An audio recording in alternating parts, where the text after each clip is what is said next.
You might be thinking this question: should I live below my means or focus on expanding my means? That's a really great question.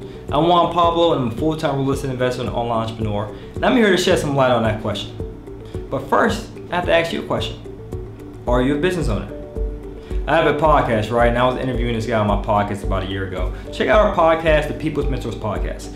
It's you can go to 100percentfinance.com and click on a link to learn more about the podcast. But I had this gentleman on the podcast, and I was setting him up for an answer that I knew I was gonna receive an answer from him about how I phrased the question. So I asked him this question: hey, tell our listeners about home ownership. When you're getting a house, don't you think it's better to live below your means and not be house poor so you can free up some capital to invest in real estate? I was setting him up because I knew he's going to say, yeah, of course, you live below your means so you can free up some capital to invest in real estate. I knew that's what he was going to say. But he actually said, no, I don't think so. I said, well, what makes you say that? He said, well, I will be the type of guy, if I am a business owner, I will live in a house in a neighborhood that I can barely afford, so that way I can feel the pressure, the strain to focus on expanding my business and growing my business, being more efficient with my business, to reduce costs in my business, to improve the profit in my business. But I would not have that pressure if I was living below my means. Because at that point, Juan Pablo, I will be comfortable. And his response floored me. I said, whoa, that's a different way of thinking about the situation. I'm so happy that I was able to receive the answer to that question and that my viewers were able to witness that. So if you have a business, if you own real estate, I highly recommend for you, yes you, to live at your means to the point it's slightly uncomfortable, like you were just wearing a tight tie on, you're like, I can barely breathe. Because that will put the much needed pressure for you to focus on improving the profitability of your business, whether that's increasing sales, decreasing expenses, and so forth. Now, if you have no interest in business, none whatsoever, you have no interest in buying real estate, in fact, you enjoy working at your 9 to 5, then in that situation, I highly recommend for you to focus on living below your means.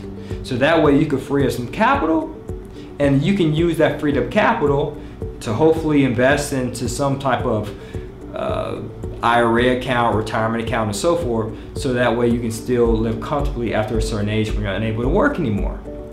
So if you're interested in just staying a 9 to 5 employee, no interest in being a business owner whatsoever, then live below your means. But if you truly have a business and you're already making money, not saying, oh yeah, I want to start a business and it's not making money yet, so I'm gonna live above my means like Juan Pablo said. That's not what Juan Pablo's saying.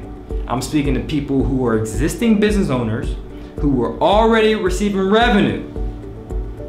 For that person to live slightly above their means to force them to 10x their business. But if you're just starting a business or you have no interest in starting a business whatsoever, I highly recommend you to live below your means. And that's what I did. When I started investing in real estate, I decided to live below my means. No vacations, no new clothes, no fancy trips, no fancy car, none of that. I'm gonna live below my means because I'm going to use the freed up capital to reinvest into real estate investing.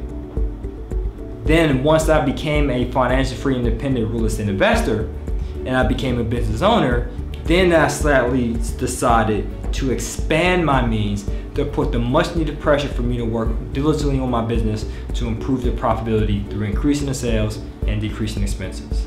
So that's the words of wisdom that I have for you. Feel free to disagree. Feel free to place your comment below. We love to see your feedback, and I'd like to get your take on the situation. Now let me give you more clarity on what I mean by living below your means. So this is what I mean. So as I mentioned, when I started off, I was using my money to reinvest into real estate. But I had 3 buckets, and I want you to have these same 3 buckets. 1 bucket for savings, for a rainy day, emergencies. Another bucket for investment, like I mentioned, you want a retirement account, or in my case, real estate investing. And another bucket for charity. Be giving to your fellow man, to your charity, to your church. Be a philanthropist. And I will put 10% of my revenue in each of those buckets. So in essence, 30% of the revenue I received was allocated equally to those 3 budgets. 10% in the charity, 10% in the investing, 10% in the savings. And the other 70%, that's what I lived off of. So that's what I mean living below your means. So if you make $100,000 a year at your 9 to 5, you're only supposed to live off $70,000. And trust me, according to Pareto's principle, you can do it. Now in that same scenario, if you're a business owner and you pay yourself $100,000 a year, then my goal for you is to do this. Focus on expanding your means. So if you want to combine the 2 principles, I'm going to expand my business but live below my means, then you can say, you know what, I'm still going to live off 70% of 100,000, 70,000, but I'm going to focus on increasing my business revenue to the point I can continue to increase my means. Then that's different. And that's what I want you to focus on. I want you to focus on expanding your business, not necessarily living below your personal expenses if you are a business owner, because I want your main priority is growing your business. Not necessarily just sales, but not necessarily just reducing the expenses, but focus on the profit altogether. So if you have additional questions about your personal finances or how to improve the profitability of your business, just book a call with us at 100percentfinance.com. We'll be glad to help. Check the link below to apply, and as always guys, it's to your success. Peace.